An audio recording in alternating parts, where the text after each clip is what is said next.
You need to start thinking big picture. That God has this ultimate course for the world today, that at His call there will come a moment where every knee will bow and every tongue will confess that Jesus Christ is Lord. He's working towards that end.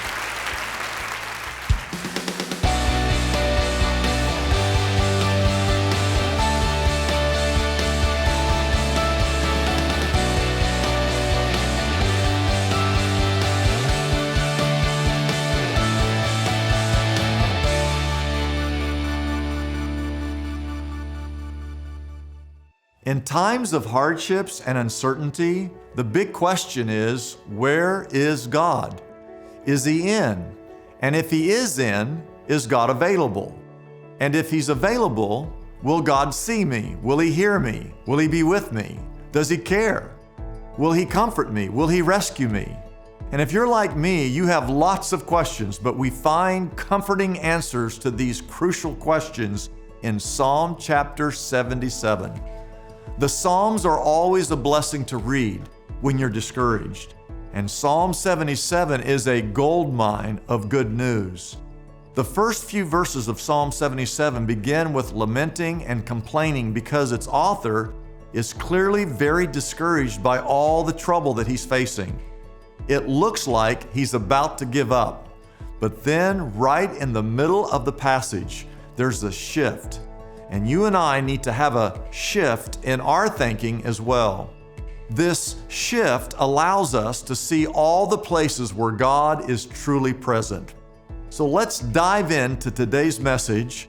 Be sure to have your Bible, a pen, and some notes as we explore the very important question, is God in? I want you to take your Bibles and turn to Psalm chapter 77.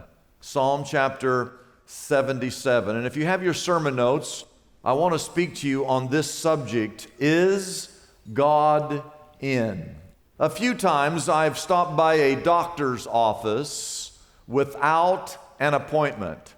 You say, well, why would you do that? Well, either it was a friend, or maybe I needed something, or maybe I was just in the area. And whenever you stop by a doctor's office without an appointment, you have to ask 3 questions. The first question is the doctor in? That's the first question. And you have to ask that because he might not be in. If he's not in, you can leave. The second question is he available? And why would you ask that? Well, maybe he's in, but he's not available. Maybe he's busy and he can't see you. But then there's this third question. And that is, will the doctor see me? Because he might be in and he might be available, and there's a chance he just doesn't want to see you. So you have to ask all 3 of those questions. We ask those questions to pastors when we stop by the church. We ask those questions to the counselors and maybe to lawyers. But what about God? Have you ever asked those questions to God? Is God in? And is He available? And will He see me? I could venture to say that that's a common question, a normal question, when we live through such a tumultuous year like we are experiencing right now. The last 9 months are like nothing we have ever experienced before. Why, it started in January when Kobe Bryant, an LA icon, died tragically in a helicopter crash with his 13-year-old daughter and 7 other people on a Sunday morning.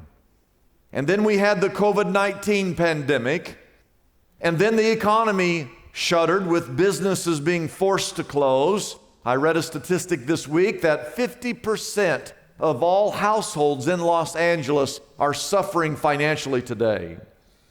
And then we had the tragic killing of George Floyd. And then we have a country that's being divided by unscrupulous politicians and media empires. And it seems that people are becoming angrier and angrier as we demonize anyone with a differing opinion. Have you noticed that? And then in spite of flattening the curve successfully, churches have been told that you cannot meet indoors, and there's no singing allowed. And they said that you cannot quote the Lord's Prayer, and you can't open until we tell you you can open. And then on top of that, we have all these fires. It's like the entire state is on fire. It's common knowledge that as a result of all these things, that suicide and mental illnesses have skyrocketed. And the question that we ask is not, is the doctor in? Not, is the pastor in?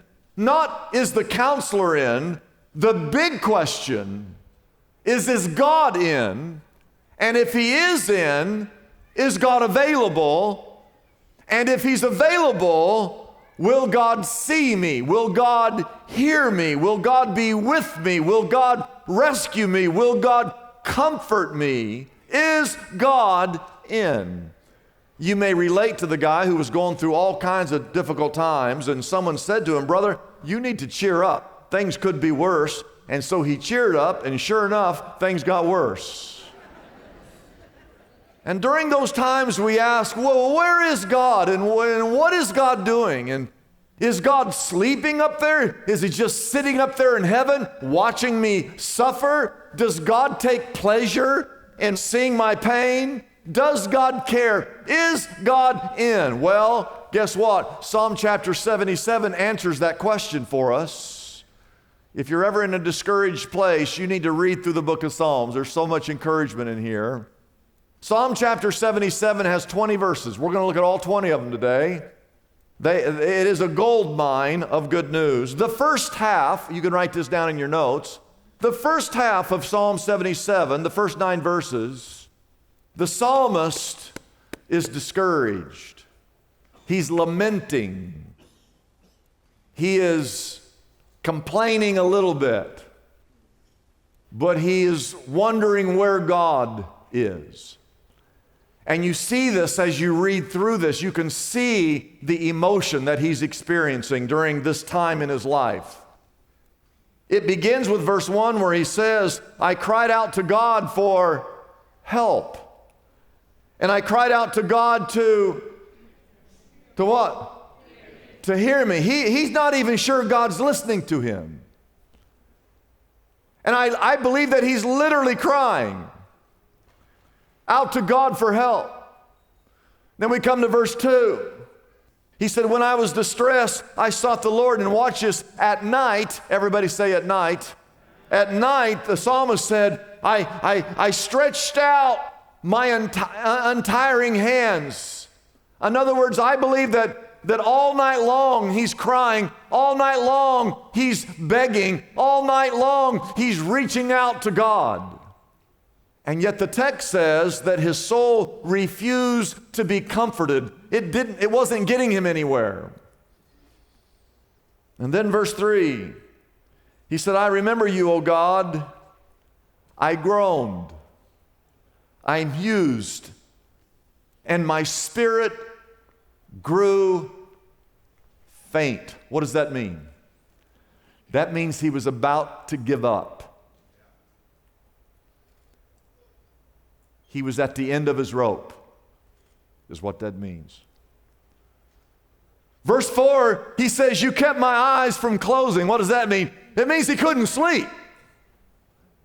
And then he says, and I was too troubled to speak. He couldn't sleep and he couldn't speak. All he could do was cry out to God and reach out and beg. Verse 5, he said, I thought about the former days, the years of long ago, and I remembered, verse 6, my songs in the night. What's he talking about? He's thinking about the good old days when they used to sit around the campfire and sing Kumbaya. And now he's wondering, where is the God of long ago? And then he starts asking these questions. You see, if you can relate to any of these questions, and you'll see as you go through this list, oh, he was struggling. Look at verse 7, 8, and 9. He said, will the Lord reject forever? Will he never show his favor again? Has his unfailing love vanished forever? Has His promise failed for all time?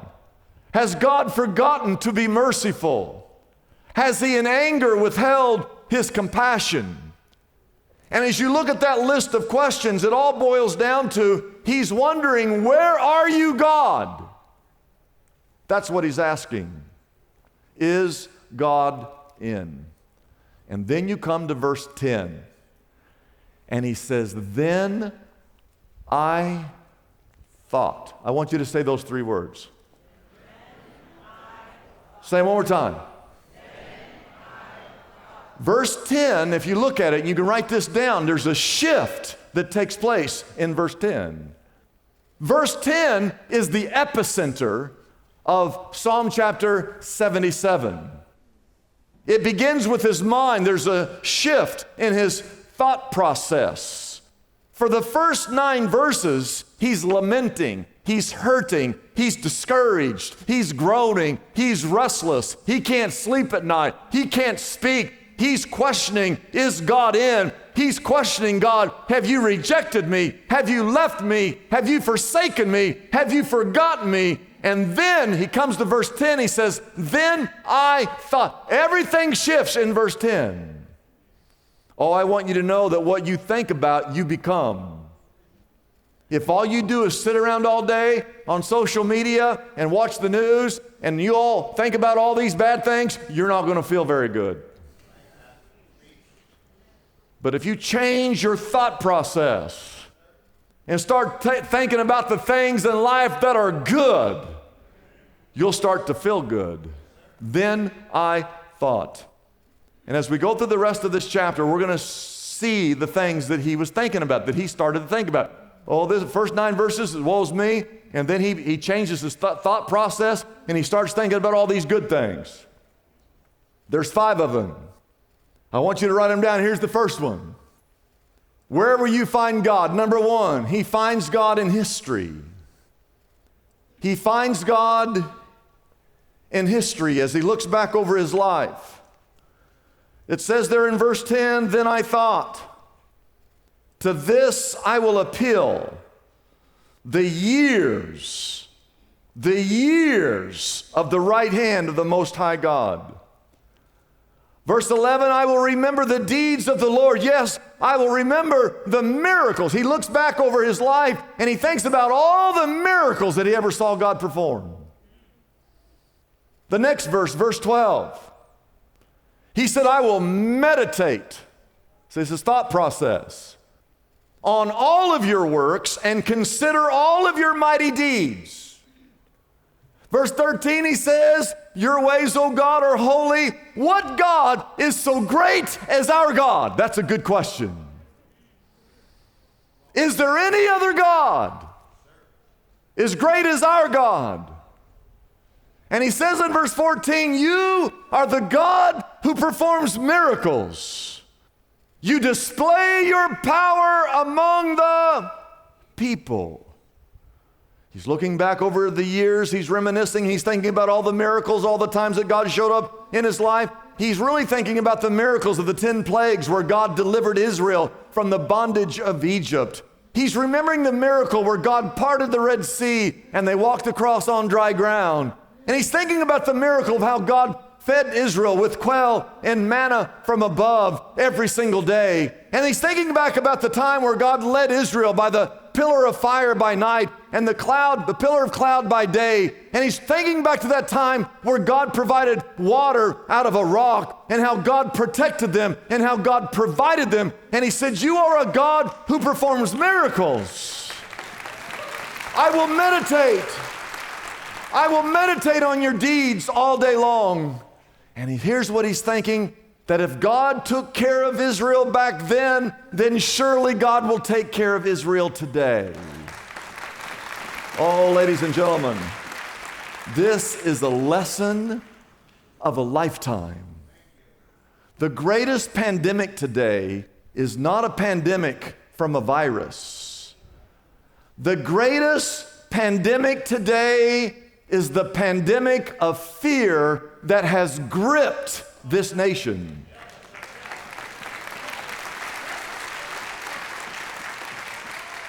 People by the millions in this country are living in fear as though they have forgotten all the times that God has protected us and provided for us and delivered us and carried us and shielded us. Put yourself in God's shoes. Do you think God's ever up there in heaven looked down at us and just shakes his head back and forth looking at us? Wondering, where is your faith? Listen, we live in a fallen world. There's always going to be cancer and financial crashes and crises and fires or floods or earthquakes or mudslides. Relationships will go sour. You will experience a loss of a job from time to time, and even worse, the loss of a loved one from time to time. But when those times come, trust in God. Look back over your life and remember all the times that God has worked and moved in your life, and know beyond a shadow of a doubt that God has lost none of his powers, he's lost none of his strength, he's lost none of his abilities, and he did not lead you to this point to forsake you. He has never, ever, ever, ever, ever forsaken you in your past, and he will never, ever, ever, ever forsake you in your present. Learn that. Secondly, he says this. Now watch. He says, I saw God in redemption. I'll explain that to you here in a minute. He saw God in redemption. The very next verse he says, with your mighty arm, talking about all the miracles, he says, with your mighty arm you redeemed your people, the descendants, he lists their names, of Jacob and Joseph. Who are those two guys? Well, he goes all the way back. Jacob was the one whose name was turned to Israel. He had the 12 sons. Joseph was one of those 12 sons. He's looking back at that period of time at the beginning of the 450 years of slavery in Exodus chapter 12, verse 40. He goes all the way back to that time period in the midst of a famine, in the midst of a dysfunctional family, in the midst of that time where Joseph was left to die again and again, in the midst of that period where what man had intended for evil, that God had turned it into good in Genesis chapter 50, verse 20. And he thinks back to how God had a plan to redeem Israel and to rescue Israel and to save Israel. And in that same manner, God has always had a plan, and that plan is to redeem all mankind. The point being, God has really just one plan for your life. I don't know if you know that. But God only has one plan for your life. You know what that plan is? That plan is to get you into heaven. That's his plan. Now, I know that there's a million things going on in this world right now. We've got the pandemic. We've got the political elections. We have homelessness, and we have divide, and we have joblessness. And the Kardashians are not renewing their television show.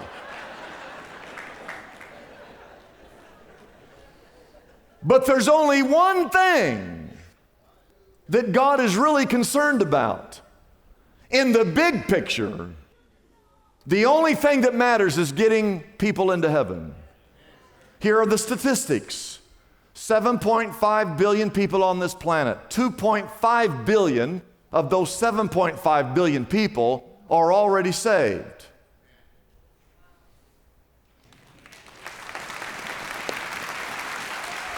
$2.5 billion. God's been working. But there's still 5 billion people who need to be saved, which means God still has a lot of work left to do. I tell you that to tell you this, that the number one problem when we go through trials, when we're going through rough times, is we start wallowing in self-pity. We focus on self, the woe is me attitude, I'm scared, and we neglect or fail to remember that God's business of redeeming mankind is the only business that really matters. And instead of sitting around and worrying about your little problems, you need to start thinking big picture. That God has this ultimate course for the world today, that at His call there will come a moment where every knee will bow and every tongue will confess that Jesus Christ is Lord. He's working towards that end.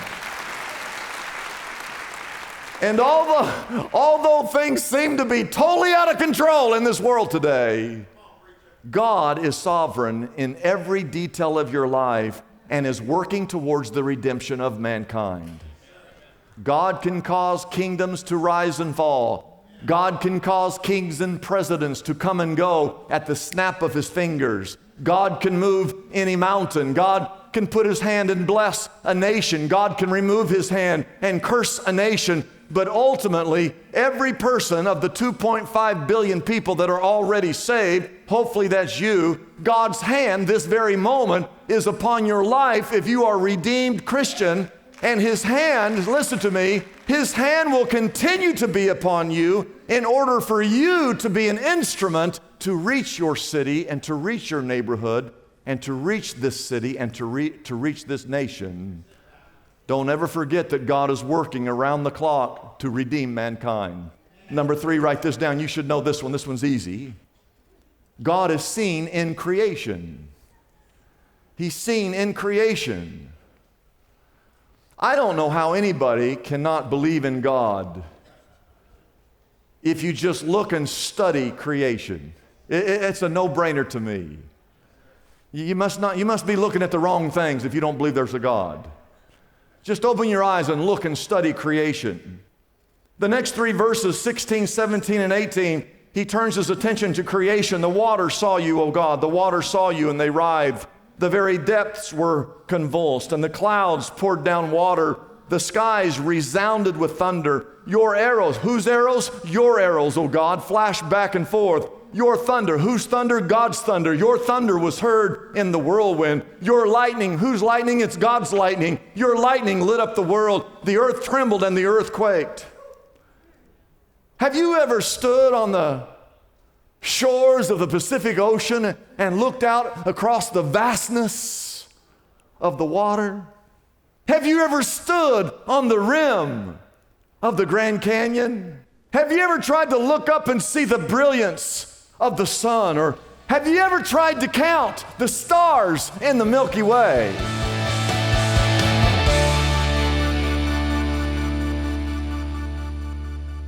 I hope you were encouraged by today's message. When you look behind you, around you, and in front of you with hopeful and faithful eyes, you begin to see that God is in.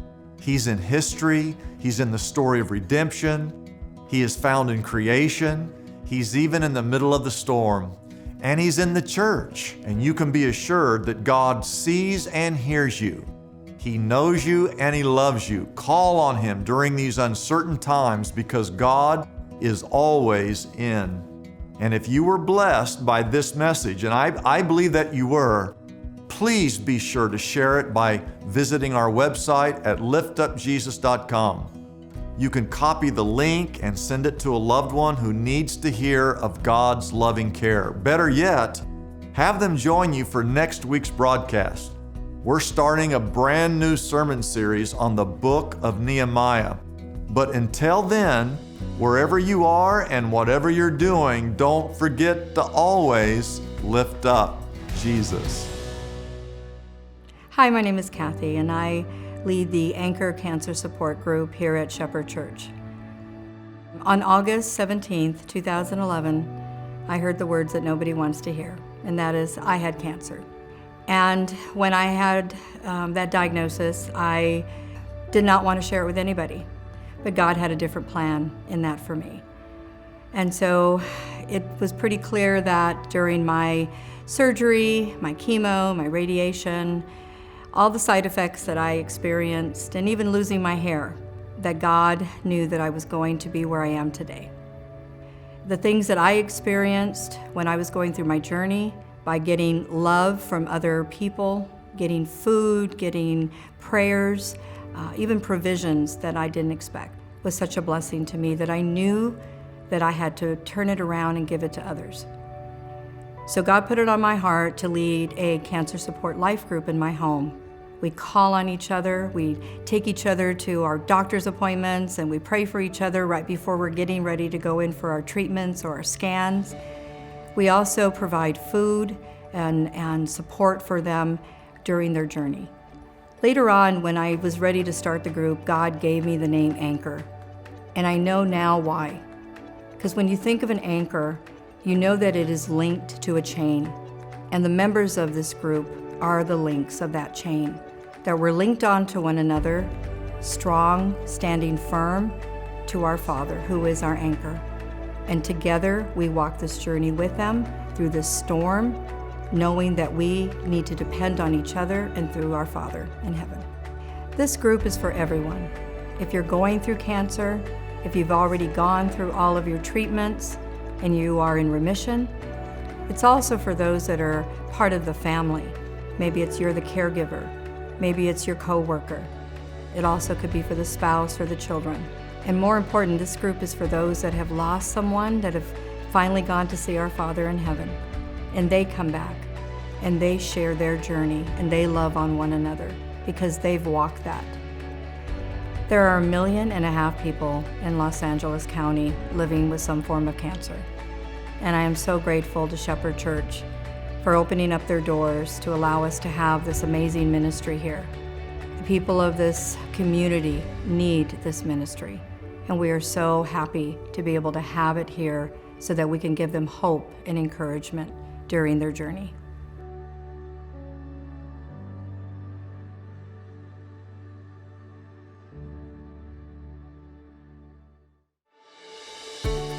You know, Pastor Dudley enjoys hearing from everyone watching him through this ministry. Your emails, phone calls, and social media contacts are very important to him. We want you to know you can also write to Pastor Dudley at our mailing address, Lift Up Jesus Ministry, 19700 Rinaldi Street, Porter Ranch, California, 91326. Your financial support, large or small, is greatly appreciated. You can be assured your gifts to this ministry go directly to help touch and change the lives of many who are hearing the gospel of Jesus Christ for the very first time. Someone just like you helped us to be here on this station you're watching right now. Your partnership gift can help us reach into more cities and to new viewers across America in the very same way. So if Lift Up Jesus has been a blessing to you, please take just a moment to write, call, or visit our website and click the Give button today.